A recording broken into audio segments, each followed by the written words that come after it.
सुंदरों में हजारों में मेरा खुदा है सबसे सुंदर। 10,000 में हजार कैसे कहेंगे? मेरा खुदा है सबसे सुंदर। 10,000 में हजारों में यीशुआ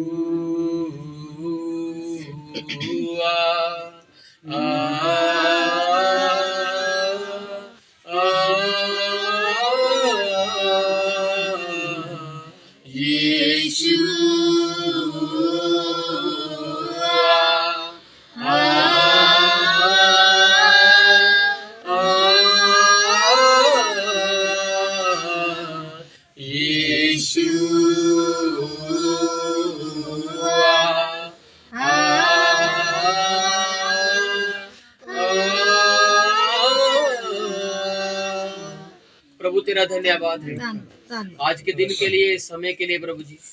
और ये समा तेरा है प्रभु यीशु मसीह, हम तेरे हैं प्रभु यीशु मसीह, ये लोग तेरे हैं प्रभु जी। होने देना प्रभु जी, इन लोगों से बातचीत कर प्रभु यीशु मसीह अपने कलाम के वसीले से। होने देना प्रभु जी, हमें वो कान दे प्रभु जी जिससे तेरे वचनों को सुना जाए प्रभु जी। हमें वो हृदय दे जिसमें तेरे वचन का बीज बोया जाए प्रभु। शैतान किसी रीति से किसी के दिल में से वचन ना चुरा के लेके जाए प्रभु, बल्कि हर एक की समझ तेरे वचन के द्वारा खुल जाए प्रभु यीशु।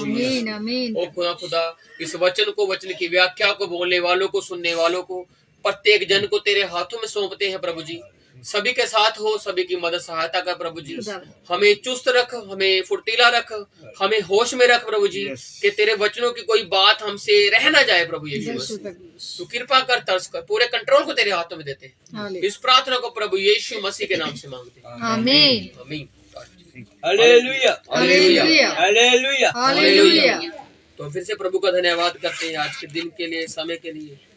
और हम प्रभु का धन्यवाद करते हैं कि हमने मत्ती रचित सुसमाचार की सीरीज को शुरू किया हुआ है और इसके हम 23वें अध्याय तक पढ़ चुके हैं और 23 की 12 तक हम पढ़ चुके हुए हैं, जिसमें प्रभु शास्त्रियों और फरीसियों से सावधान रहने को कहता है। और जो आज पढ़ने की बारी है वो मत्ती रचित सुसमाचार उसका 23वां अध्याय और उसकी 13 से पढ़ने की बारी। हाँ जी, पढ़ते हैं और धीरे धीरे देखते हैं हम लोग। हाँ जी। शास्त्रियों और फरीसियों के पाखंड की भर्त्सना। हालेलुया। देखो, जहाँ पर जब प्रभु के अंतिम जाने की समय हो रहा है, प्रभु अपने लोगों को क्या कर रहा है? तैयारी दे रहा है। किस चीज के लिए? उन्होंने किस किस चीजों से बचना है और कौन कौन सी चीजें उनको खराब कर सकती हैं। और जब 23वां अध्याय शुरू पढ़ते हैं तो उसमें लिखा है शास्त्रियों और फरीसियों से सावधान रहना। और हमने पढ़ा था कि उनके कुछ कार्य थे जिनसे प्रभु ने हमें बताया कि आप कार्य मत करना। वो बोले, प्रभु ने कहा था कि वो मूसा और व्यवस्था की बातें बताते हैं और तुम लोगों ने उनकी बातों को सुनना है। क्यों? क्योंकि वो जो बात सिखाते हैं वो सुन लीजिए, लेकिन वो जो कार्य करते हैं जो मेरे देखने में अच्छे नहीं लगते वो तुम भी मत करना। समझ गए? आज हमने प्रभु के कार्यों को फॉलो करना है, ना कि इंसान के कामों को फॉलो करना है। इंसान अगर इंसान को रास्ता दिखाएगा तो दोनों खड्डे में जाएंगे। अगर आपने परमेश्वर का हाथ थामा हुआ है तो आप प्रभु के रास्तों पर चलोगे और प्रभु अपने साथ लेकर जाएगा। हालेलुया। अब जब हमारा जाने का समय है, यहाँ से कूच करने का समय है, तो प्रभु हमें भी सावधानी बरतने को कहता है। जैसे प्रभु अभी 23वें अध्याय में है और इसके 28 अध्याय है मत्ती के, और यहाँ तक जाते जाते प्रभु इन लोगों को, अपने चेलों को, लोगों को आगाह कर रहा है कि तुम लोगों ने बचना कैसे है। और आगे आगे जब उसको देखते हैं तो प्रभु कहता है कि शास्त्री फरीसी ऐसा करते हैं, वो झालों को लटकाते हैं, अपने पोथियों को, बैग को बड़ा करते हैं, वो सभाओं में जाते हैं, वो सबसे पहला स्थान चाहते हैं, वो सलाम चाहते हैं लोगों से, वो पिता कहलाना पसंद करते हैं, वो रब्बी कहलाना पसंद करते हैं। और प्रभु ने क्या कहा था कि ये चीजें तुम्हारे में नहीं होनी चाहिए। समझ रहे हो? अगर आपको किसी में चीजें पाई जाती हैं तो आप समझ लीजिए कि कौन सा आत्मा काम कर रहा है। ये आत्मा की परख का दान है और आत्मा की परख प्रभु वचन से ही बताता है कि कैसे परख सकते हो आप किसी इंसान को उनकी बातों के वसीले से कि वो इंसान कहता क्या है और करता जैसे सदूकी फरीसी कर क्या रहे थे, शास्त्री याजक कर क्या रहे थे और सिखा क्या रहे थे। और जब हम इस 13वां को पढ़ेंगे और प्रभु ने उनके कार्य को बताया, बरसाना का मतलब है कि उनके ऊपर प्रभु हाय दे रहा है, उनको प्रभु कुछ चीजों के लिए बता रहा है कि तुम ये चीजें पाई जाती हैं और तुम पर ये लानते हैं, आज भी समय इसको दूर कर दो। समझ रहे हो? प्रभु ने जब नबूकदनेस्सर को सजा देनी थी तो उसमें एक समा डाला था प्रभु ने। जब उसको दूसरा सपन आया कि मैं देखता तो एक पेड़ आता है, पेड़ को काटा जाता है, ऊपर से फरिश्ता आता है, और वो चीज एकदम से नहीं घटी, उसमें 12 महीने का समय पड़ता है। उसी प्रकार से अगर प्रभु कोई बात कहता है तो उसमें एक समय डालता है, और उस समय के दरमियान अगर हम नहीं सुधरते, हम नहीं बदलते, तो फिर हमारा क्या है, यहाँ पर रह जाना पक्का हो जाएगा। इसलिए प्रभु कहता है यहाँ से तुम्हारा निकलने का समय है, और अगर हम यहाँ पर रहने की बातें करेंगे तो हम वहां पर जाने की बातें फिर नहीं कर सकते। और जो शास्त्री और जो फरीसी हैं ये हमें सिखाते हैं कि हमने क्या नहीं करना। समझ रहे हो? पूरी बाइबल में अगर कोई कैरेक्टर है तो वो हमें बताता ही है हमने क्या करना है और क्या नहीं करना, क्या चीजें हम करेंगे और लाभ होगा, क्या चीजें हम नहीं करेंगे तो उससे भी हमारा लाभ होगा। अब शास्त्री और फरीसियों को प्रभु कुछ बातें कह रहा है, उनका पखंड है, पखंड के विरुद्ध प्रभु चेतावनी दे रहा है, अपने लोगों को क्या बता रहा है? हाँ जी, हे कपटी शास्त्री और फरीसियों, यस, तुम पर हाय, तुम पर हाय, तुम मनुष्यों के लिए स्वर्ग के राज्य का द्वार बंद करते हो। पहले क्या कहा? तुम कपटी हो। कपटी का मतलब तुम पखंडी हो, और तुम्हारा पखंड इस प्रकार से है कि तुम लोगों के लिए रास्ते बंद कर रहे हो। समझ रहे हो? उनके लिए कुछ आगे आगे पढ़ेंगे वो कौन सी बातें हैं, जो बातें वो कर रहे थे और प्रभु देख रहा था, और प्रभु उन्हीं बातों को लेकर आया। आज अगर हमारे में कोई ऐसी बातें पाई जाती तो प्रभु हमारे आगे वही बातें लेकर आएगा कि तुम ये बातें कर रहे हो तो तुम दूसरों के रास्ते बंद कर रहे हो। लेकिन हमने दूसरों के लिए रास्ते खोलने हैं क्योंकि प्रभु ने खोला हुआ है, और हम कौन है किसी के लिए बंद करने वाले? समझ रहे हो? हम किसी को ये नहीं कह सकते कि तुम जाओगे और तुम नहीं जाओगे, नहीं, प्रभु ने खोला हुआ और प्रभु का फैसला है किसको लेकर जाना है, किसको लेकर नहीं जाना है। बिल्कुल, हमारा काम है प्रभु के कार्य को करते रहना और लोगों को उसके राज्य के बारे में बताते रहना, ना कि लोगों के न्याय बन जाना कि तुम नहीं जा पाओगे भाई, तुम नहीं जा पाओगे। ये काम हमारा है नहीं। इसलिए हमने किसी के लिए रास्ता बंद नहीं करना। जैसे प्रभु ने कहा कि तुम लोगों के रास्ते बंद कर रहे हो स्वर्ग के, हाँ जी, ना तो स्वयं ही उसमें प्रवेश करते हो, हाँ जी, और ना उसमें प्रवेश करने वालों को प्रवेश करने देते हो। ना तो तुम खुद कर रहे हो और ना जो कर सकते हैं तुम उनके लिए भी बांधाए बने हुए हो। कहने का मतलब जो कार्य तुम करते हो तुमको लगता है वो सही कार्य है, और वो सही कार्य की वजह से तुम दूसरों को भी कहते हो तुम भी ऐसे करो। और जब वो अपनी विधि सिखाते हैं, हमने देखा था ना एक बार कि प्रभु ने क्या कहा था, तुम मनुष्यों की विधि सिखा रहे हो। पढ़ी थी ना बात, देखो मत्ती में पढ़ी है कि तुम लोगों को मेरी बातें बताकर मनुष्य की विधि सिखा रहे हो, जबकि ऐसी बातें मैं नहीं चाहता। वो मत्ती में पढ़ी थी हमने। कहने का मतलब ये उनको अपनी विधि सिखा रहे हैं जिसको लगता है कि हम कर रहे हैं सही, लेकिन कोई कुछ सही नहीं कर सकता। इस बात को समझना। अगर प्रभु ने 40 दिन के फास्ट रखे थे तो उसका मतलब है, समझ रहे हो? क्योंकि हम 40 दिन नहीं रख सकते। हम किसी ना किसी दिन को चूक कर जाएंगे, हम किसी ना किसी दिन को गलती कर जाएंगे, हमको रखने नहीं आएगा शायद, लेकिन प्रभु ने कार्य ही वही किए जो हम नहीं कर सकते। बिल्कुल। आज इंसान कहता है कि मैं सब कर सकता हूँ, लेकिन वो सब नहीं कर सकता भाई। यीशु मसीह सब करके गया है हमारे लिए। अगर हम सब कर सकते तो प्रभु का क्या काम था? इसलिए हम किसी चीज में निपुण नहीं हो सकते, प्रभु ही निपुण होके गया है। हालेलुया। इसलिए वो कहता है कि तुम लोगों के लिए रास्ते बंद कर रहे हो। अगर प्रभु ने फास्टिंग की, क्रूस उठाया, मुंह पर कोई थका सकता है? आज कोई नहीं थका सकता। इतनी सहनशीलता है नहीं हमारे में।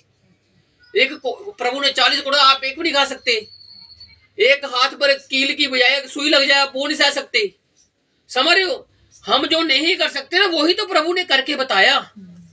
हम जो चीजें नहीं कर सकते तो वही तो प्रभु ने की। इसीलिए तो उसको प्रभु परमेश्वर कहा जाता है और हमको इंसान कहा जाता है। लेकिन आज इंसान प्रभु बनी बैठे हैं, लेकिन हमने उनसे सावधान रहना है। जो अपने आप को प्रभु का दर्जा देते हैं, इज्जत अलग बात है, लेकिन प्रभु का दर्जा देना अलग बात है। प्रभु का दर्जा किसी के इंसान की महिमा नहीं है। हम सब आपस में प्रभु क्या कहता है, भाई लोगो बहन लोगो। पढ़ा था ना पिछली बार कि तुम पिता ना कहलाना, तुम रब्बी ना कहलाना, तुम स्वामी ना कहलाना। क्यों? क्योंकि हम सब क्या है, एक है। एलिया नबी भी हमारे समान दुख भोगी इंसान था। हालेलुया। वचन कहता है उसके विषय में, वो भी डर रहा था एक बार, डर के भागता है, लेकिन प्रभु उसको पकड़ के लाता है। हम भी कई बार डरते हैं, प्रभु हमको फिर से लेकर आता है, और जो कार्य हम नहीं कर सकते वो प्रभु ने किए। अब प्रभु उनको कह रहे हैं ना तो तुम प्रवेश करते हो और ना प्रवेश करने वालों को करने देते हो। जी पढ़ते हैं आगे। हे कपटी शास्त्रियों फरीसियों, तुम पर हाय, तुम विधवाओं के घरों को खा जाते हो। हाँ जी। और दिखाने के लिए बड़ी देर तक प्रार्थना करते रहते हो। देखो ये लक्षण है कुछ, ये कुछ लक्षण है। इसका मतलब ये नहीं आप बड़ी प्रार्थना नहीं कर सकते, घर पे कीजिए। समझ रहे हो? प्रभु ने क्या कहा? दिखाने के लिए। अब दिखाया कहाँ जाएगा? जहां पर कोई उसको देख रहा है।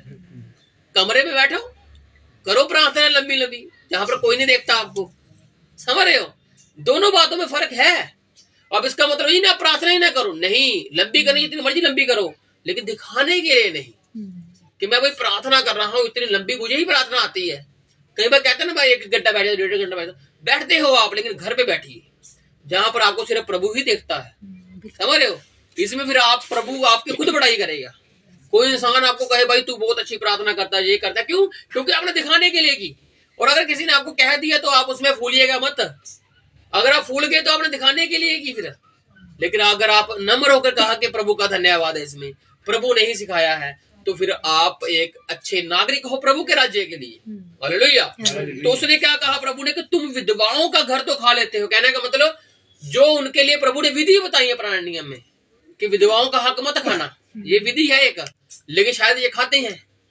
उनके आगे लंबी लंबी प्रार्थनाएं करके ही खाते होंगे कि देख हम तेरे लिए प्रार्थनाएं कर रहे हैं, प्रभु के आगे गिर रहे हैं, रो रहे हैं, पीट रहे हैं, तू फिर हमारे ये कार्य कर, तू कर, है ना? कुछ भी हो सकता है, लेकिन प्रभु ने उनका नाम लिया है कि तुम विधवाओं का क्या करते हो? विधवाओं के घरों को खा जाते हो। घर को खाने का मतलब क्या? कुछ भी हो सकता है, कुछ भी ले लो आप इसमें, कि आप उनके घर का जो बचा कुचा वो भी नहीं छोड़ रहे हो, जबकि आपको मदद करनी चाहिए और आप उनसे उल्टा खा रहे हो। किसके वसीले से? वचन के वसीले से। आजकल कई पादरी हैं जो वचन के वसीले से आपको इतना भरमा देंगे, और बाद में जब आपके घर में आते रहेंगे और क्या करेंगे फिर? आपको भरमा कर, इसको कह लो, जब वचन क्या पट्टा कह लो कि जब आपके ऊपर वचन आ गया, आप फिर वचन को ऐसे मना कर सकते हो। लेकिन परखना है भाई हमने। समझ रहे हो? हर कोई मसीह कहने वाला मसीह नहीं है। भेड़ियों ने भी भेड़ का रूप धारण किया हुआ है। ये वचन कहता है कि तुम में भेड़ों में भेड़िए शामिल हो गए हैं, जो क्या करते हैं? चुपके से घर में जाते हैं और क्या करके आते हैं? कलेश डाल के आ जाते हैं। और फिर आप कहोगे यार हमारे घर में तो पास्टर आया था। नहीं, आपके घर में वो मुसीबत आई थी जो आपके घर में पाड़ पा के चला गया। इसलिए हमने परखना है। सभी पास्टर एक जैसे नहीं है, लेकिन बातों से परखिए, आप उनके रुभाव से परखिए। हर मीठी बातें करने वाला मीठा इंसान नहीं हो सकता। इसलिए वचन में लिखा है कि आप कबूतरों के समान भोले बनिए और सांपों के समान चतुर बनिए। अगर आप कबूतर ही हो तो फिर आपको में सांप वाला भी थोड़ा सा क्या बना तरीका आना चाहिए। तरीके का मतलब कि आपको परखना आना चाहिए कि कोई आपको भरमा रहा है और आपको समझ ही नहीं आ रही है। इसलिए कलीसिया का क्या काम है? भरमाने वाली कलीसिया प्रभु को चाहिए नहीं। हवा भरमाई गई थी, लेकिन ये हवा नहीं भरमाई जाएगी। मतलब कलीसिया नहीं भरमाने को, जो भरमाई गई वो कलीसिया थी ही नहीं, वो प्रभु की दुल्हन थी ही नहीं। समझ रहे हो? इसलिए हमने चौकस होना है, चुकन्ने होना है। प्रभु कहता तुम विधवाओं के घर को खा जाते हो और दिखाने के लिए दिखा रहे हो, प्रार्थना कर रहे हो, तो फिर ये कबूल नहीं होगा। इसलिए दिखाने के लिए तुम देर तक प्रार्थना करते रहते हो, इसलिए तुम्हें अधिक दंड मिलेगा। इसलिए तुम्हें अधिक दंड मिलेगा। किनको? कपटी शास्त्रियों फरीसियों को। अगर ये कार्य हम में पाए जाते हैं, अब हमारी बारी है, अगर ये चीजें हम में भी पाई जाती हैं तो फिर प्रभु कहता है हमको भी दंड मिलेगा। फिर समझ रहे हो? प्रभु का वचन दो तरफ चलता है ना, वो सिर्फ इनको ही नहीं कह रहा, वो हमको भी कह रहा है। अगर इसने वचन प्रभु ने 2000 साल पहले कह दिया तो इसका मतलब ये नहीं कि ये अब काम नहीं करते, ये अब भी उतना ही काम करते हैं, बल्कि उससे ज्यादा काम करते हैं। इसलिए अगर ये चीजें आगे बहुत चीजें हैं वो धीरे धीरे पढ़ते हैं। हाँ जी। हे कपटी शास्त्रियों फरीसियों, हाँ जी, तुम पर हाय, तुम एक जन को अपने मत में लाने के लिए हाँ जी सारे जल और थल में फिरते हो। पहले तुम क्या करते हो? किसी को लाने के लिए तुम सब दंड भेद मापदंड सब अपनाते हो कि वो बंदा किसी न किसी रीति से हमारे पास आ जाए, और फिर क्या करते हो? और जब वह मत में आ जाता हाँ है जी, तो उसे अपने से दूना नारकीय बना देते हो। अपने से ज्यादा उसको दंड के योग्य बनाते हो। क्यों? क्योंकि जो काम आप करते हो, आप कहते हो कि यही सही है, तुम भी करते रहो। समझ बात को? हमने प्रभु के काम करने हैं, क्योंकि प्रभु के काम हमें जीवन देंगे, लेकिन इंसान के काम हमें क्या करेंगे? दंड के योग्य ले आएंगे। इसलिए आपके मित्र कौन से हैं, इसके ऊपर भी आप चर्चा कीजिए। अच्छे सलाहकार हैं या बुरे सलाहकार हैं? हमने देखा था एक बार कि जब सुलेमान के जो दो बेटे आते हैं आगे, रहोबाम और सहूबाम, जब उसका राज्य दो भागों में बढ़ जाता है, तो बढ़ता कब है?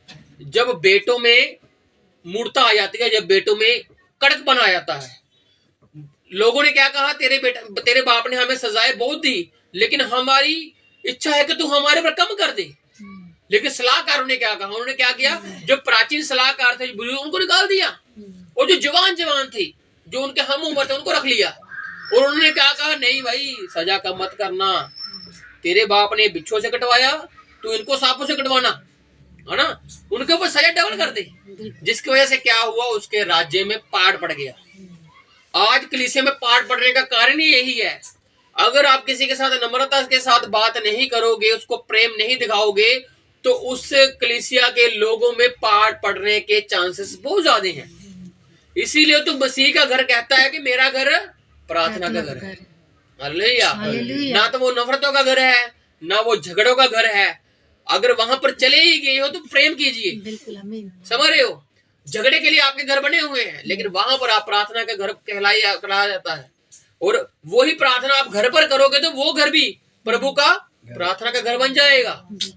अगर किसी जगह पर भी खड़ के आप प्रार्थना करोगे तो वो प्रार्थना का घर बन जाएगा। इसलिए प्रभु उनको कहता है कि तुम्हारे जो काम है, तब जब वो तुमसे, जब तुम उनको लेकर आते हो अपने मत में, तो तुम उनको प्रभु की बातें बताते हो, और जब वो आ जाते हैं फिर तुम उनको अपने सिद्धांत बताते हो कि ये सिद्धांत है, ये सिद्धांत है। लेकिन प्रभु के सिद्धांत कहाँ रहे? इसलिए हमने इंसानों को प्रभु की बातें सिखानी है, प्रभु की चीजों को सिखाना, ना कि अपनी बातें सिखानी है। हाँ जी, आगे। हे अंधे अगुवो, तुम पर हाय, जो कहते हो कि यदि कोई मंदिर की शपथ खाए तो कुछ नहीं, हाँ जी, परंतु यदि कोई मंदिर के सोने की सौगंध खाए तो उससे बंध जाएगा। देखा, ये बातें हैं। उसके आगे आगे बातें खुल रही हैं। वहां पर बात प्रभु ने बंद कर दी कि जो तुम उसको ले आते हो तो बाद में उसकी अपने अधिक बना देते हो। अब आगे आगे उसकी परतें खुल रही हैं, बातों की पुष्टि हो रही है कि प्रभु बातें करते क्या थे। अब उन्होंने क्या कहा? देखो, उन्होंने अपना सिद्धांत बनाया हुआ है। कौन सा सिद्धांत बनाया? देखो क्या पड़ा हुआ है कि कहते हो तुम अंधे अगुवो, और तुम क्या कहते हो कि यदि कोई मंदिर की शपथ खाए तो कुछ नहीं। मंदिर की खा लो शपथ, वो कहते हैं। इसलिए प्रभु ने उनकी बात को नोट किया है। वो कहते हैं मंदिर की शपथ खा लो, कुछ नहीं। लेकिन अगर तुम मंदिर में पड़े हुए सोने की सुगंध खाते हो, शपथ खाते हो, तो फिर तुम पर दंड है। जबकि सोना पड़ा कहाँ हुआ है? मंदिर में तो पड़ा हुआ है। समझ रहे हो? अगर प्रभु ने इसीलिए तो शपथ खाने को मना किया हमको, सौगंध खाने को प्रभु ने इसीलिए हमको मना किया है, क्योंकि हम शपथ अनजाने में खाएंगे। इसकी शपथ लगे, लेकिन हमको असली मतलब है पता नहीं है इसका। वो कहता मंदिर की खा लो, लेकिन मंदिर के अंदर जो पड़ा है वो सब उसी में तो आता है। बिल्कुल। अगर हम कहें स्वर्ग के सौगंध लगे, लेकिन स्वर्ग में हम फिर पता है इसके सौगंध आगे पता लगेगा हमको। स्वर्ग में सिंहासन है प्रभु का, प्रभु के फरिश्ते हैं, और सिंहासन के ऊपर परमेश्वर बैठता है। हम फिर पूरे स्वर्ग को ले आते हैं अपने उस बातचीत में। इसीलिए तो प्रभु ने कहा कि कोई बड़ा होगा तो उसकी सौगंध खा सकते हो तुम, लेकिन बड़ा तो परमेश्वर ही है। और प्रभु ने मना किया है कि अगर उससे कोई बड़ा है तो फिर खाओ, लेकिन कोई है ही नहीं बड़ा। इसलिए प्रभु ने कहा है कि तुम पृथ्वी पर या स्वर्ग की कोई शपथ मत खाना। तुम्हारी बात हाँ की हाँ और ना की ना होनी चाहिए, है ना? तो इसलिए प्रभु ने क्या कहा कि मंदिर के तुम कहते हो कि शपथ खा लो, कोई बात नहीं, लेकिन जो अंदर पड़ा सोना है, जो सुगंध वाला है, जो सोना है, जो जगवेदी पर पड़ा है, उसकी खा लोगे तो दंड आ सकता है। लेकिन बात सही नहीं है ये वाली। प्रभु पता करता है। हाँ जी, आगे। हे मूर्खो और अंधो, हे मूर्खो अंधो, कौन बड़ा है? कौन बड़ा है? सोना या वह मंदिर जिससे सोना पवित्र होता है? कौन बड़ा है? प्रभु ने बताया ना यहाँ पे बड़ा कौन है। मंदिर बड़ा है। क्वेश्चन, अगर वो बात ना होती तो प्रभु ना कोट करता, प्रभु ना कहता। अगर प्रभु ने क्या कहा, तुम बताओ भाई कौन चीज बड़ी है? तुम मूर्ख हो, तुम अंधे हो, तुमको मालूम ही नहीं है कि मंदिर बड़ा है जहाँ सोना बड़ा है। जो चीज सोने को पवित्र कर रही है, अगर मंदिर ना होता तो सोने का क्या फायदा था वहां पर। बिल्कुल। अगर मंदिर बना तो तभी सोना रखा गया अंदर, तो सोना ना होता अंदर, है ना। ये सीधी सीधी बातें बता रहा हूँ आपको, क्योंकि ये सीधी सीधी बातें लिखी है प्रभु ने, ये कोई दृष्टांत नहीं है। ये जो फरीसी बातें करते थे वही बातें हैं, वो जो सीधी ही बातें बताई जाएगी तो तभी अच्छी बातें रहेंगी ये वाली। और प्रभु ने कहा बताओ, तुम अंधे हो, तुम ये अगुवे हो, कपटी हो, शास्त्री, तुम बताओ मंदिर बड़ा है या सोना बड़ा है। हाँ जी आगे। फिर कहते हो कि यदि कोई वेदी की शपथ खाए तो कुछ नहीं, हाँ जी, परंतु जो भेंट उस पर है यदि उसकी शपथ खाए तो बंध जाएगा। हाँ, देखो प्रभु बातें बता रहा है, तुम वेदी के विषय में कुछ नहीं करते, जो भेंट है उसके ऊपर पड़ी। अगर वेदी नहीं होगी तो भेंट कहाँ ऊपर होगी, समझ रहे हो। अगर ये घर है, अगर इसमें घर के लोग ही नहीं रहेंगे तो इसको घर कौन कहेगा, समझ रहे हो बात को, समझना। अगर कोई दीवार बनी है, अगर कोई चौराहा बना है तो उसमें अगर लोग रह रहे हैं तभी लोगों की वजह से बना है। आप खाते रहो घर की कसमें, अगर लोग उसके अंदर हैं तो फिर आपको कि लोगों की खा लो, कुछ नहीं है घर की खा लो, ये बात नहीं बनेगी। इसलिए प्रभु ने कहा दोनों का पैरेलल चलना जरूरी है। अगर प्रभु ने पृथ्वी को बनाया तो किसके लिए बनाया, इंसानों के लिए तो बनाया। अगर इंसान ही ना होता तो पृथ्वी का क्या वजूद था, इस धरती के ऊपर जो हम सांस ले पा रहे हैं तो इसका क्या वजूद था। प्रभु ने देखो हमारे लिए कितने बड़े बड़े कार्य किए, प्रभु ने पेड़ लगाए। क्यों पेड़ लगाए, हमें सांस मिलने के लिए, है ना। क्योंकि पेड़ क्या देते हैं, ऑक्सीजन देते हैं हमें, वो क्या करते हैं, सांस दिलाने में मदद करते हैं। लेकिन लगाए किसने है, प्रभु ने लगाए हैं, है ना। और जो हम बुरी छोड़ते हैं अंदर से सांस, कार्बन डाइऑक्साइड, वो जीवित उससे रहते हैं, कौन, पेड़। दोनों का वजूद आपस में। अगर हम कहे पेड़ काट दो तो इंसान सांस नहीं ले पाएगा, जैसे आज के समय में हो रहा है। आज इंसान क्या कहते हैं, पेड़ लगाओ, पहले पेड़ काटे अब लगाने की बातें। और प्रभु ने कहा है कि ये समय लूत के समय का होगा, नूह के समय का होगा, लोग पेड़ लगाएंगे क्योंकि गर्मी इतनी बढ़ जाएगी। पेड़ क्यों लगाएंगे, क्योंकि सांस लेने में दिक्कत इतनी आएगी, है ना। जितने बड़े बड़े शहर है वहां पर सांस की दिक्कत है, चल रही है, हमारे यहाँ पर भी चल रही है। लेकिन प्रभु का धन्यवाद जो हमें सांस दे रहा है, कहां से, स्वर्ग से दे रहा है। हालेलुया। क्योंकि उसने क्या कहा, जीवन का पेड़ मैं हूं। प्रकाशित वाक्य में क्या लिखा कि जीवन का पेड़ मैं हूं, और जीवन का पेड़ हमें खुद सांस दे रहा है, समझ रहे हो। इसलिए प्रभु ने कहा कि मैं तुम्हारे लिए खुद चल के तुम्हारे पास आया कि तुमको जीवन मिल जाए। लेकिन हमें जीवन में से रोकने के लिए ये चीजें हमें रोक रही हैं, सदूकी फरीसियों की बातें। उसने कहा वेदी की तुम शपथ खाओ चाहे ना खाओ कोई फर्क नहीं पड़ता, लेकिन उसके ऊपर जो वेदी पड़ी है, उसके ऊपर जगवेदी है, जो उसके ऊपर बलि पड़ी है, उससे तुमको नुकसान हो सकता है। लेकिन प्रभु कहता है भाई वेदी अगर बनी है तभी उसके ऊपर भेंट है, नहीं तो भेंट का और वेदी का कोई वजूद ना होता। पेड़ बने हैं तभी इंसानों का वजूद बना हुआ है, अगर पेड़ ना हो तो इंसानों का वजूद है नहीं तो सांस ही कैसे लेते हैं हम लोग। हाँ जी आगे। हे अंधो कौन बड़ा है, भेंट या वेदी जिससे वह भेंट पवित्र होती है। भेंट पवित्र होती है वेदी से, हालेलुया। अगर यहाँ पर हम खड़ के बोलेंगे नहीं तो यहाँ पर ये जो लकड़ का पुलपट बना है इसका कोई फायदा नहीं है। दोनों का वजूद, इंसानों का वजूद, हम देखते हैं कि किसी इंसान का वजूद है तो किसी की चीज के साथ है, समझ। अगर हम कुछ खा पी रहे हैं तो हम कमा रहे हैं तभी खा पी रहे हैं। अगर हम काम पर नहीं जाएंगे, घर पे बैठे रहेंगे तो कोई हमें खाने को देने वाला है नहीं। लेकिन जब प्रभु ने कहा चिंता मत करना, वो अलग बात है, लेकिन उसने ये भी कहा है कि आलसी भी मत बनो, काम करो, काम करोगे तो तभी कुछ आ पाएगा। तो इसलिए प्रभु कहता है तुम जो लोगों को सिखा रहे हो कि उस जगवेदी की सौ नहीं खानी है, तुम वेदी की सौ खा सकते हो, कैसे कैसे बातें करते हो, लेकिन तुम बताओ बड़ा कौन है भाई, है ना। कि जिसको जो पवित्र कर रही है तुम उसको कह रहे हो उसकी सौ मत खाना, लेकिन जो पवित्र चीज उसको ऊपर रखी हुई है, जिसका वजूद उस पवित्रता के साथ है, उसका तुम अलग बात बता रहे हो। ये थी शिक्षाएं फरीसियों सदूकियों की, जो कि प्रभु की शिक्षाएं ऐसी नहीं थी। हाँ जी आगे। इसलिए जो वेदी की शपथ खाता है, हाँ जी, वह उसकी और जो कुछ उस पर है उसकी भी शपथ खाता है। अगर वेदी की खा रहे हैं तो सबकी मिलेगी शपथ। अगर स्वर्ग की खा रहे हो, स्वर्ग के ऊपर जो सिंहासन है, सिंहासन के ऊपर परमेश्वर है, आपने उसको भी बीच में ले लिया अपने में। लेकिन हम कौन है जो परमेश्वर को अपनी बातों के बीच में लेकर आ सकते हैं। गलती है हमारी, और परमेश्वर की शपथ लाकर अपनी बातों को सच कर रहे हैं। नहीं, ऐसी कुछ नहीं है। दलीलें चलेंगी सबूतों के साथ, ऐसे ही किसी के हवा में बातें नहीं होने वाली है। इसलिए प्रभु कहते हैं सौंग मत खाओ, क्योंकि तुम झूठ बोल के भी सौंगते खाते हो, पहले की बातें अलग थी, कितना समा था, इंसान कहता था कि जवान की वैल्यू है। अब किसी भी इंसान से मिल लीजिए, वो अपने परिवार में से भी कहता है कि भाई उसकी जवान की वैल्यू है ही नहीं। क्यों? क्योंकि पता है। लेकिन पहले की बातें अलग है, अब की बातें अलग हैं। इसीलिए प्रभु कहता है सौगंध खानी बंद कर दो, क्योंकि तुम्हारी बात में सच्चाई नहीं है किसी बात में। हाँ जी। जो मंदिर की शपथ खाता है, हाँ जी, वह उसकी और उसमें रहने वाले की भी शपथ खाता है। वो सबकी खाता है। अकेले सोने की खाली, अकेले अंदर जो पड़ा उसकी खाली नहीं। अगर आपने मंदिर की खाओगे या वेदी की नहीं खाओगे तो ऐसा नहीं चलेगा। आप सब चीजों को ले रहे हो उसके दरमियान। अगर पृथ्वी की सौगंध खा रहे हो तो पृथ्वी में जो भी आता है आप उसको बीच में ही लेकर आ रहे हो। आप कहो मैं पेड़ की सौगंध खाता हूँ और मैं चंद्रमा की नहीं खाता, तो ऐसा नहीं है, क्योंकि सबको यहीं पर है। अगर आकाश की सौगंध खाते हो आपको तारों की नहीं खाता, तो नहीं है। सब इकट्ठे हो जाएंगे, सब साक्षी देने लग जाएंगे आपकी, सब गवाही देने लग जाएंगे आपके विरुद्ध। जैसे प्रभु अब इनके विरुद्ध गवाही दे रहा है कि तुम कहते क्या हो, लेकिन ऐसा कुछ नहीं है। मंदिर से सोना अलग नहीं है, वेदी से जगवेदी अलग नहीं है, सब इकट्ठे हैं। इसलिए इकट्ठों का योगदान है, इकट्ठों की बातें हैं। जी आगे। जो स्वर्ग की शपथ खाता है, हाँ जी, वह परमेश्वर के सिंहासन की और उस पर बैठने वाले की भी शपथ खाता है। अगर कोई शपथ खाता है तो सुन लीजिए, इसमें प्रभु ने डायरेक्ट बता दिया कि जो कोई स्वर्ग की भी खाता है, सिंहासन आता है उसके दरमियान जो सबसे ऊंचा है, और जो सबसे ऊंचा परमेश्वर उसके ऊपर बैठा हुआ है, आप फिर उसको भी बीच में ले रहे हो।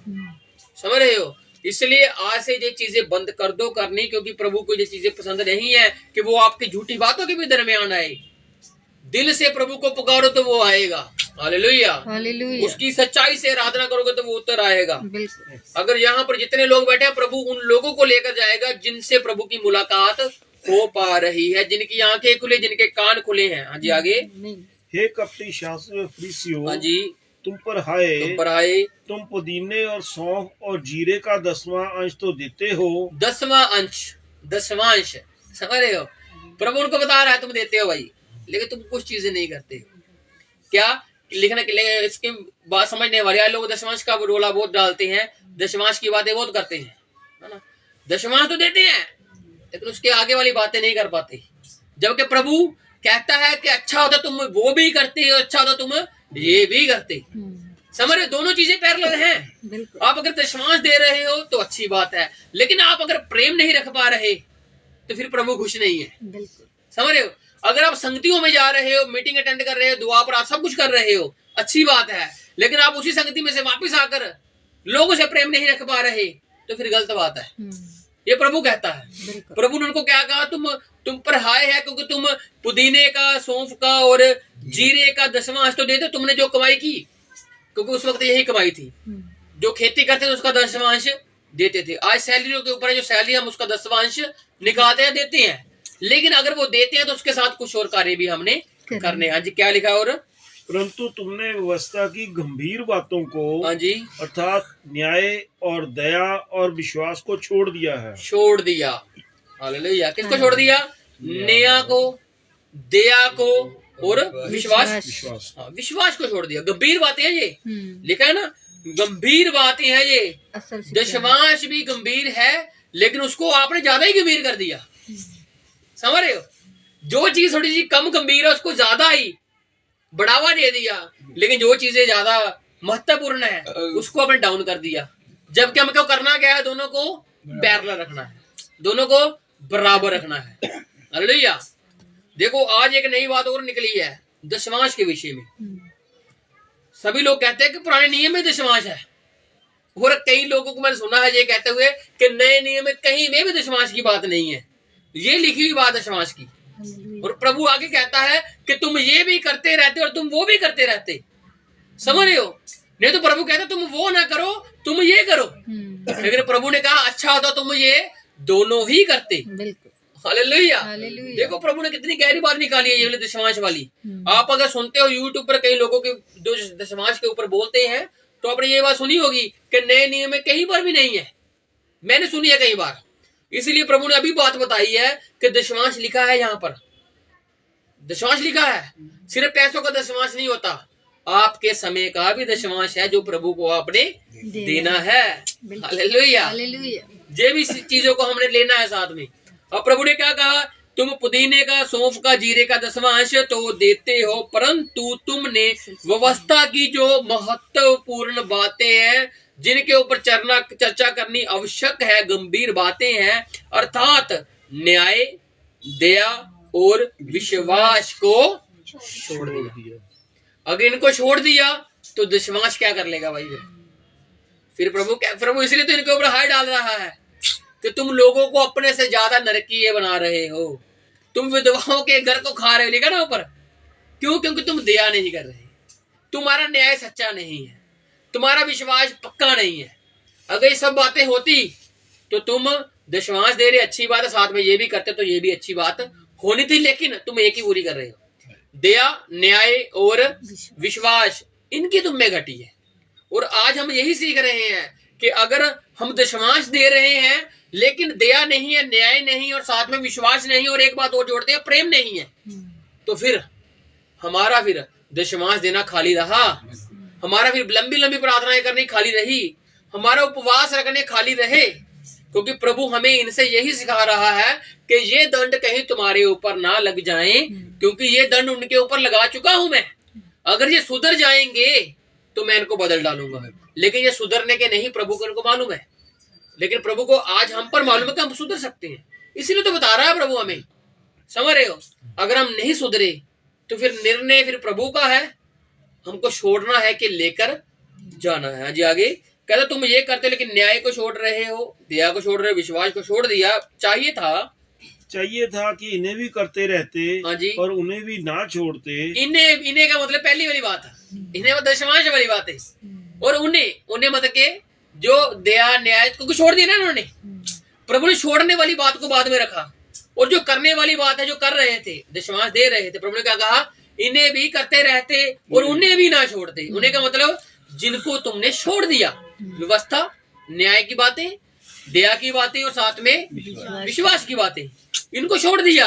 और प्रभु कहता है कि अच्छा होता तुम विश्वास भी देते रहते जैसे तुम दे रहे हो, और साथ में उन्हें भी ना छोड़ते जो तुमने पढ़ा हुआ है। हालेलुया। आज अगर हम विश्वास दे रहे हैं तो हमें न्याय होना चाहिए, दया होनी चाहिए और साथ में विश्वास तो होना ही चाहिए, क्योंकि विश्वास ही तो विश्वास दे रहे हैं हम लोग। प्रेम होना चाहिए, मेल मिलाप होना चाहिए, आत्मा के जो 9 फल लिखे हैं वो होने चाहिए हमें। अगर वो नहीं है तो कहीं ना कहीं हम सब चीजें पूरी कर रहे हैं लेकिन कुछ बातों में हम चूक रहे हैं, जानने के बावजूद भी। इसलिए अगर जान रहे हैं, प्रभु अगर हमें बता पा रहा है, तो उस समय के वचन को बहुमूल्य समझ लीजिए, क्योंकि इसके बाद ये आज का दिन कल नहीं आएगा। आज की जो 19 तारीख है कल को नहीं आएगी, अगले 26 में 2026 में दिसंबर के महीने में फिर दोबारा आएगी साल बाद। लेकिन आज का समय आज आपके हाथों में है। इसको आपने अच्छा करना है या बुरा करना है, ये आपके हाथों में। हालेलुया। आज भी पश्चाताप करने का समय है, क्योंकि प्रभु का वचन हमेशा ही पश्चाताप लेकर आता है। कोई इंसान ये नहीं कह सकता कि मुझे पश्चाताप की जरूरत अब है ही नहीं, सभी को जरूरत है, और ये तब तक रहती रहेगी जब तक प्रभु आपको लेकर नहीं चला जाता। हालेलुया। इसलिए अपने घमंड की बातों को छोड़कर प्रभु की प्रेम की बातों पर वापिस आ जाइए, क्योंकि हमारा पहला प्रेम प्रभु ही है जिससे हम चुके हुए हैं। और प्रभु कहता है तुम अपने पहला प्रेम भूल चुके हो, हमें वापिस जाना उसकी ओर। इसलिए प्रभु हमें ये बातें बता रहा है, न्याय की बातें, दया की बातें, विश्वास की बातें, प्रेम की बातें। और क्या कहता है जी आगे? तुम ये भी करते रहते और तुम उन्हें भी ना छोड़ते। हे अंधे अगुवो, हाँ जी, तुम मच्छर को तो छान डालते हो परंतु ऊंट को निगल जाते हो। समझ में आई बात आपको? इसमें एक एग्जांपल है, वो भी दूंगा आपको, छोटी सी एग्जांपल है, ज्यादा टाइम लूंगा। प्रभु क्या कहा? मच्छर, तुम्हारी अगर चीज में कोई मच्छर, कहने का मतलब ऐसे लेते हैं हम लोग ना, अगर कोई मच्छर आ जाएगा, तुमको किसी के घर में कोई दिक्कत पता लग गई है या अपने घर में, तो फिर उसको मच्छर के माफी का देख लेते हो, लेकिन उसको छोड़ देते हो, मच्छर को छोड़ देते हो और ऊंट को निकल जाते हो। भाई छोटी छोटी गलती तुमको क्या होती है, छोड़ देते हो, लेकिन बड़ी गलती और ज्यादा करते हो। ऊंट का मतलब बड़ा और मच्छर का मतलब छोटा। और इसके साथ ही एक बात और है, याद आई आपको कोई बात? कुछ छोटे बड़े को लेकर दोष एक दूसरे के ऊपर लगाने के ऊपर कुछ बात बत्ती में लिखी हुई है कि प्रभु ने कुछ बात कही है। इसको फिर से पढ़ता हूँ, मतलब मैं पढ़ता हूँ कि हे अंधे अगुवो, तुम मच्छर को तो छान डालते हो परंतु ऊंट को निगल जाते हो। छोटे और बड़े की बात है। अब ये दो बंदों की बात है, दो बंदों की बात है। अब कुछ बात हो, आपके माइंड में कुछ आता हो तो बता सकते हो आप कि प्रभु ने इसके विषय में एक बात कही है हमसे। जी, जो बड़ा होना चाहे वो छोटा बना। हाँ जी, चलो ये भी कह सकते हैं। और छोटे बड़े की बात मतलब ऐसा कि हम तिनके की और लट्ठे की बात करेंगे। हाँ, एक ऊंट वाली बात ये भी है भाई, है ना। हाँ, ये भी बात है ऊंट वाली बात, क्योंकि वहां पर एक बात आती है ऊंट वाली, है ना। क्योंकि जितनी मच्छर की बात नहीं क्या आती पर, है ना, मच्छर की बात यहीं पर ही आई शायद, एक ही दफा आई है। लेकिन ऊंट की बात एक दफा और आई है कि जब वो एक दफा और आई है जब रिबका ऊंटों को पानी पिलाने की बात करती है, क्योंकि पुराने समय में ऊंट ही चलते थे, और एक वहां पर बात आई है ऊंटों को पानी पिलाने। लेकिन ये जो बात है, प्रभु क्या कहता है कि तुम अपने भाई की आंख में तिनका तो देख रहे हो, लेकिन जो तुम्हारे आंख में क्या है, लट्ठा। तिनका और लट्ठा, मच्छर और ऊंट, समझ रहे हो, छोटे बड़े की बात है ना। तो इसलिए हम उसके साथ जोड़ रहे हैं थोड़ी सी बात को कि तुम दूसरे की क्या देख रहे हो, मच्छरों को तो तुम शान डालते हो लेकिन ऊंट को निगल जाते हो। तुम्हारे आंख में जो इतना बड़ा लट्ठा बड़ा है ना, तुमको वो नहीं दिखता। दूसरों के घरों में जितनी छोटी छोटी परेशानी है तुमको वो जल्दी दिख जाती है, समझ रहे हो। इसलिए प्रभु कहता है कि तुम अंधे अगुए हो, तुम कपटी शास्त्री फरीसी हो, लोगों को ज्यादा नरकीय बना रहे हो तुम। और ये बातें अगर हम में हैं तो गलत बात है। ये नहीं कि सिर्फ अगु में ही नहीं, जो सुन रहे हैं उनमें भी बात है भाई। सुनने वालों के ऊपर भी प्रभु की यही ताड़ना है, क्योंकि कल को आपने भी कहीं ना कहीं वचन देना है। आप गवाह हो प्रभु के, और आप में ये चीजें नहीं होनी चाहिए कि आप दिखावे के लिए कुछ करो। नहीं, प्रभु कहता है मेरे लिए तन मन से करो, बिना कुड़कुड़ाए करो, प्रेम से करो। अगर हमने कुड़कुड़ा दिया और काम भी कर दिया तो एक्सेप्ट नहीं होने वाला वो, समझ रहे हो। अगर कुड़कुड़ा भी रहे हैं, काम भी कर रहे हैं, तो प्रभु कहता है कि इससे अच्छा तो तू मत कर भाई। मार्था कुड़कुड़ाती थी ना, मार्था लाजर की बहन कुड़कुड़ा के काम कर रही थी। ये नहीं कि वो अच्छा नहीं, अच्छा कर रही थी, लेकिन कुड़कुड़ा रही थी साथ में। मरियम बैठी थी, वचन सुन रही थी। अगर वो कुड़कुड़ा के सुनती तो दोनों एक साथ हो जाती। अगर वो कहती मैं धक्के से बैठी हूँ, मैं चाहती नहीं वचन सुनना, मैं फिर भी बैठी हूँ, और मार्था वो दूसरी साइड कह रही है कि मैं काम नहीं करना चाहती, मैं फिर भी कर रही हूँ, तो दोनों एक साथ आ जाते। लेकिन दोनों की सोच बताई गई वहां पर कि एक अगर वो प्रेम से ही बात करती रहती, काम करती, तो प्रभु दोनों की बात अच्छी करता कि मार्था, क्योंकि वो कुड़कुड़ा रही थी। इसलिए आज हमें प्रभु के कामों में कुड़कुड़ाना नहीं। अगर कर सकते हो तो कीजिए, नहीं कर सकते तो मना कर दीजिए, है ना। इसमें क्या हो जाएगा, बथेरे लोग बैठे हैं प्रभु का काम करने के लिए।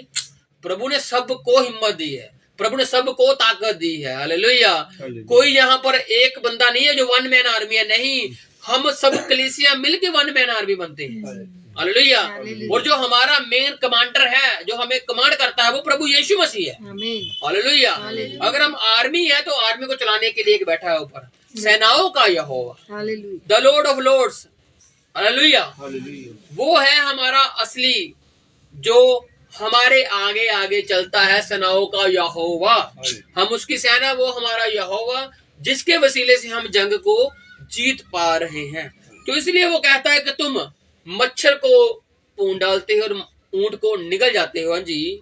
हे कपटी शास्त्री और फरीसियों, हाँ जी, तुम पर हाय, तुम कटोरे और थाली को ऊपर ऊपर से मांजते हो, हाँ जी, परंतु वे भीतर अंधेर और असंयम से भरे हुए हैं। कहने का मतलब प्रभु उनके शरीरों की बात कर रहा है, ये बर्तनों की बात नहीं कर रहा है। प्रभु बर्तनों की एग्जाम्पल ले रहा है कि शायद इनको इससे ही पता लग जाए कि कोली चम्मच और कटोरी से बातों की बात कर रहा है प्रभु, कि तुम क्या करते हो कटोरे और थाली को। कहने को तो तुम शरीर को ऊपर से तो श्रृंगार लेते हो। पढ़ा था ना पिछली बार, हमने 23 में पढ़ा था कि बड़े बड़े चोले पहन लिए, उनके ऊपर झलर लटका ली, अपने जो उनको पोथियों वाले बैगों को बड़ा कर लिया, है ना, ऐसा बन गया कि लोग उनकी वाहवाही करें। लेकिन प्रभु कहता है जैसा तुम बाहर से अच्छे दिख रहे हो, तुमको अंदर से भी अच्छी वैसे होना चाहिए। हालेलुया। वही बात कि हम मंदिर और जगवेदी की बात, भेंट और जगवेदी की बात, ये बात है। अगर हम उसकी बात अच्छी करें तो उसकी अच्छी नहीं करेंगे तो नई बात नहीं बनेगी। अगर हम कहें मंदिर बहुत अच्छा है, मंदिर बहुत अच्छा है, मंदिर बहुत अच्छा है, और हम कहें सोना अच्छा नहीं है, तो बनेगी बात? नहीं बनेगी। इसलिए अगर हम ऊपर से कहें इंसान बहुत अच्छा है, इंसान बहुत अच्छा है, और अंदर से अच्छा नहीं है, तो नहीं बनेगी बात। दोनों को एक समान बनना पड़ेगा। दोनों का वजूद आपस में है। दिल में अगर नफरतें हैं, मुंह पर प्रेम है तो नहीं चलेगी बात। दिल में प्रेम होगा तो मुंह पर प्रेम जरूरी है। हालेलुया। इसलिए हमें बैलेंस में बनना है जैसे प्रभु चाहता है। प्रभु कहता तुम कटोरी को और थाली को ऊपर ऊपर से मांजते हो, अच्छा होता कि तुम उसको अंदर से भी साफ करते। हाँ जी। हे अंधे फरीसी, पहले कटोरे और थाली को भीतर से मांज, हाँ जी, कि वे बाहर से भी स्वच्छ हो। वे बाहर से तभी स्वच्छ हो पाएगा भाई। हालेलुया। अगर बाहर से हमने पहले स्वच्छ कर लिया तो फिर दिखावा हो गया, फिर दिखाने की बातें होगी। इसीलिए तो प्रभु बपतिस्मे के समय एक बात कहता है। क्या कहता है वो? अपनी बाजू को घुमा मेरी तरफ, अपनी आंखों को मोड़ मेरी तरफ। क्या कहता है वो? क्या फिराने को कहता है? क्या कहता है? दिल फिराने को कहता है वो दिल कहाँ? अंदर होता है भाई। हालेलुया। सबसे प्रभु को मालूम है कि असली सफाई मैंने कहां से करनी है। समझ रहे हो? प्रभु कहता है मन फिराओ तो तुम, धक्का नहीं किसी के साथ, चोट जबरदस्ती नहीं किसी के साथ। अगर मन अंदर से फिराओगे तभी तुम आ पाओगे। अगर अब तो आप मन नहीं फिरा पाए तो आप बपतिस्मे के लिए फिर आपने दिखाने के लिए ले लिया, लेकिन हमारे दिल का फिरना बहुत जरूरी है। जैसे प्रभु कहता है कि पहले तुमको थाली और कटोरे को अंदर से मांजना था। अब अंदर से मांगेगा तो फिर भी साफ लगेगी ना, लेकिन प्रभु शरीरों की बात कर रहा है।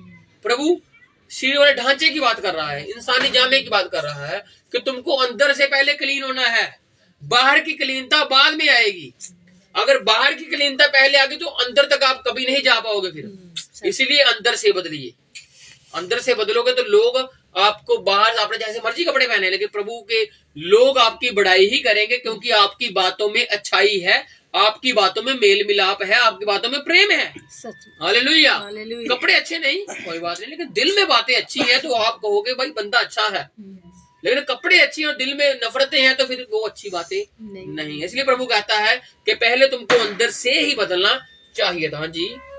हे कपटी शास्त्री और फरीसियों, तुम पर हाय, तुम चूना फिरी हुई कब्रों के समान हो। देखा ना प्रभु उनको फिर आगे आगे बातें प्रभु पढ़ते खोल रहा है। जैसे हमने पेज पकड़े, पेज ऐसे आगे आगे करते हैं तो आगे पता रहता है क्या लिखा है क्या लिखा है। प्रभु ने शुरुआत कहाँ से की और धीरे धीरे उनकी बातों को ही आगे प्रभु उनको क्या कर रहा है और क्लैरिटी में बता रहा है और आगे बता रहा है। वो कटोरी और थाली को शायद ना समझे हो, प्रभु उनको कब्रों की ओर ले गया। समझ रहे हो? कई बार प्रभु इंसान को कुछ ऐसी बातों से बताता है, एग्जाम्पलों से या कुछ बाइबल की बातों से बताता है कि जिससे इंसान को जल्दी समझ आ जाती है। और कई बार जिंदगी में कभी समझ नहीं आ पाती। कारण क्या है कि वो समझना चाहते ही नहीं थे। वो चाहते थे हम जहां पर हैं वहीं पर रहना चाहते हैं, लेकिन प्रभु चाहता है कि तुम आगे बढ़ो। हालेलुया। प्रभु ने हमें बढ़ने के लिए बुलाया है, ना कि रुकने के लिए, ना कि थमने के लिए। प्रभु हमें स्वर्ग में लेके जाएगा तो कैसे लेके जाएगा? जब हम बढ़ते रहेंगे। अगर रुक जाएंगे तो फिर नहीं जा पाएंगे। बढ़ना पड़ेगा, चलना पड़ेगा, रुकना नहीं है, थकना नहीं है, हारना नहीं। तो इसलिए प्रभु ने क्या कहा कि तुम चूना फिरी हुई कब्रें हो भाई। कब्रें का मतलब कि ऊपर से तो तुम बहुत अच्छा मार्बल लगा हुआ है, अच्छा टाइल पत्थर लगा हुआ है तुम्हारे ऊपर, अच्छा तुम्हारा नाम जो है सोने से शायद लिखा होगा, चांदी से लिखा होगा, या किसी अच्छी स्याही से लिखा होगा तुम्हारे नींव पत्थर के ऊपर। जब तुम मर जाओगे तुम ऐसी कब्रों के समान हो जो ऊपर से तो सुंदर दिखाई देती हैं, परंतु परंतु भीतर मुर्दे की हड्डियां और सब प्रकार की मलिनता से भरी हैं। अंदर से क्या है? जब इंसान कब्र में चला गया तो उसके बाद वो क्या बन गया? उसकी हड्डियां जो है, जैसे प्रभु ने क्या कहा कि तुम मुर्दे के माफी जो हड्डियां होती हैं वैसे हो गए। कहने में सूख गए, हड्डियां सूखी होती हैं और हड्डियों में जान नहीं होती। और एक चीज हो रही होती है हड्डियों में, वो टूट जाती है ना। उनका ढांचा एक समान बना नहीं रहता, वो टूट जाती है, वो चूरा हो जाती है। प्रभु कहता तुम उन मुर्दों की हड्डियों के समान हो। ऊपर से तो अच्छे, लेकिन अंदर से हड्डियों के समान सूखे हुए, टूटे हुए, बिखरे हुए, और साथ में सारी मलिनता, अशुद्धता तुम्हारे में पाई जाती है, जिसको मैं पसंद नहीं करता हूँ। आगे इस रीति से हाँ जी, तुम भी ऊपर से मनुष्यों को धर्मी दिखाई देते हो, हाँ जी, परंतु भीतर कपट और अधर्म से भरे हो। पर अंदर से कैसे भरे हो? अधर्म से भरे हो। और अधर्म से एक बात और निकलती है, प्रभु ने कहा कि प्रेम ठंडा हो जाएगा। पढ़िए ना अपने बात, पर होगा कैसे? बता सकते कैसे होगा कोई? प्रेम प्रभु कहते ठंडा पड़ जाएगा। कैसे? अधर्म के बढ़ने से। समझ रहे हो? अगर आप किसी से प्रेम नहीं कर सकते ना, तो वचन कहता है आप में अधर्म बढ़ चुका है। अगर आप में प्रेम है ना, तो फिर वचन कहता है कि फिर आप अभी भी धर्म में हो। हालेलुया। क्योंकि धर्म का सूर्य हमारे लिए उदय हो चुका है, जो कि प्रभु यीशु मसीह है। हालेलुया। तो इसीलिए प्रभु उनको कहता है कि परंतु ऊपर से तो तुम सुंदर हो, अच्छे हो और लोगों को लगते हो धर्मी हो, लेकिन अंदर से तुम्हारा प्रेम ठंडा पड़ चुका है, अधर्म आ चुका है। हालेलुया। आज अगर हमारे में अधर्म है तो हम प्रेम नहीं कर सकते किसी से, और लोगों को भी बताएंगे भाई प्रेम नहीं है, प्रेम नहीं है। भाई प्रेम है। अगर अधर्म नहीं तो प्रेम है। अगर अधर्म है तो फिर आप कह सकते हो कि प्रेम नहीं है। लेकिन प्रभु की सारी जो नींव पड़ी है, ये जो सारा वचन है जो पढ़ते हैं हम लोग, आशा, प्रेम और विश्वास, ये तीनों क्या है? स्थायी है। लेकिन सबसे बड़ा क्या है? प्रेम है। और सबसे बड़ा है कौन? प्रभु यीशु मसीह। हालेलुया। अगर हम प्रेम नहीं करते तो हम प्रभु यीशु मसीह को अपने दरमियान नहीं रखते। समझ रहे हो? अगर हम परिवार में प्रेम नहीं रख सकते, अगर हम लोगों के साथ प्रेम नहीं, अगर हम कलीसिया के साथ प्रेम नहीं रख सकते, तो हम प्रभु यीशु मसीह को अपने दरमियान लाना ही नहीं चाहते। गीत आना कि यीशु मेरा कितने मेरे कोल आके बह जावे। अगर वो कोल बैठा होगा ना आपके, और आप दूसरों से प्रेम नहीं कर पा रहे, तो फिर वो आपके पास ही बैठा हुआ है, वो आपके अंदर नहीं आ पाएगा। समझ रहे हो? उसको अंदर लाओगे तो प्रेम की नदियां खुद ब खुद आएंगी। प्रभु कहता है जो प्यासा है मेरे पास आए, जो भूखा है मेरे पास आए, क्योंकि जब वो मेरे में से पिएगा उसमें से जीवन के जल की नदियां फूट निकलेंगी। अगर आपने उसको पिया ही नहीं, चखा ही नहीं, तो आप में वो जल की नदियां नहीं फूट निकल सकती। अगर कोई पानी का या दूध का गिलास आपके सामने पड़ा हुआ है और अगर आप उसको पीते नहीं हो, तब तक उसकी जो ताकत है आपके अंदर नहीं आ सकती। जैसे पानी में कोई ताकत है, दूध में ताकत है, या खाने में ताकत है, अगर आप उसको देखते रहोगे देखते रहोगे देखते रहोगे, तो फिर उसकी ताकत आएगी? नहीं आएगी। उसकी ताकत लेने के लिए आपको उसको अपने अंदर उतारना पड़ेगा। उसी तरीके से अगर आप प्रभु प्रभु प्रभु कहते रहोगे, उसका प्रेम अपने अंदर नहीं ला पाओगे, तो फिर उसकी ताकत जो है हमारे अंदर नहीं आ पाएगी। इसलिए आज हम इस 23 की इस 28 तक ही पढ़ते हैं, और इसकी 29 को हम अगले शुक्रवार देखेंगे। तो इसलिए आज हमने यही सीखा है कि हमने शास्त्रियों और फरीसियों के समान अपने ऊपर पखंड के समान दंड नहीं लाना। अगर वो पखंड कर देते तो ये पखंड हमारे में नहीं होना चाहिए, क्योंकि अगर प्रभु ने ये बातें लिखाई हैं तो हमारे संभलने के लिए लिखाई हैं। हमारे डगमगा जो रहे हैं हमको सीधा करने के लिए लिखाई हैं। हम जो गिर रहे हैं प्रभु ने उठाने के लिए लिखाई है। हालेलुया। इसलिए हमने प्रभु की बातों को, वचनों को सिधाई के साथ चलते रहना है, मानते रहना है और अधर्म से दूर रहना है। प्रभु ने कहा तुम ऊपर से अच्छे हो लेकिन तुम्हारे मन में अधर्म भरा हुआ है। आज हमारे में अधर्म नहीं होना चाहिए, बल्कि उसके उल्ट धर्म होना चाहिए। अगर हम बाहरी रूप से दिखाते हैं धर्म है, तो अंदर में भी धर्म होना चाहिए। अगर हम बाहरी रूप से प्रेम दिखाते हैं तो अंदर में भी प्रेम होना चाहिए। हालेलुया। तो प्रभु को धन्यवाद करते हैं। 23 की 28 को हम यहीं पर रोकते हैं और 23 की 29 को हम अगले शुक्रवार को देखेंगे प्रभु की इच्छा से। तो ये आंखों को बंद करते हैं, प्रभु का धन्यवाद करते हैं, उसके नाम की महिमा करते हैं। Jesus Jesus, thank you Jesus. Hallelujah. प्यारे परमेश्वर तेरा धन्यवाद धन्यवाद धन्यवाद तेरा परमेश्वर। यीशु ही सहारा मेरा, यीशु ही कफारा मेरा, यीशु ही सहारा मेरा, यीशु ही कफारा मेरा, यीशु ही सहारा मेरा, यीशु ही कफारा मेरा, यीशु ही सहारा मेरा, यीशु ही कफारा मेरा। सबको बचाने वाला, बाप से मिलाने वाला, सबको बचाने वाला, बाप से मिलाने वाला, सबको बचाने वाला, बाप से मिलाने वाला, सबको बचाने वाला, बाप से मिलाने वाला, बाप से मिलाने वाला। पाक रूह यीशु के करीब ले जा तू, पाक रूह यीशु के करीब ले जा तू, यीशु के करीब ले जा तू, यीशु के करीब ले जा तू। Hallelujah hallelujah hallelujah. हालेलुया। तुम आंखों को बंधे रखते हैं, स्वर्गीय प्रार्थना भाई जी जीत के साथ करते हैं। हे हमारे पिता, हे हमारे पिता, तू जो स्वर्ग में है, तू जो स्वर्ग में है, तेरा नाम पवित्र माना जाए, तेरा नाम पवित्र माना जाए, तेरा राज्य आए, तेरा राज्य आए, तेरी इच्छा जैसे स्वर्ग में पूरी होती है, जैसे स्वर्ग में पूरी होती है, वैसे पृथ्वी पर भी हो। वैसे पृथ्वी पर भी हो। हमारे दिन भर की रोटी आज हमें दो, हमारे दिन भर की रोटी आज हमें दो। और जिस प्रकार हमने अपने अपराधियों को क्षमा किया है, हमने अपने अपराधियों को क्षमा किया है, तू भी हमारे अपराधों को क्षमा कर, तू भी हमारे अपराधों को क्षमा कर। हमें परीक्षा में ना ला, हमें परीक्षा में न ला, परंतु बुराई से बचा, परंतु बुराई से बचा। क्योंकि राज्य पराक्रम और महिमा सदा तेरे हैं, सदा तेरे ही हैं। आमीन। आमीन। अब से लेके परमेश्वर का प्रेम, उसकी संगति, उसका फजल भरा हाथ हमारे साथ यूं ही बना रहे।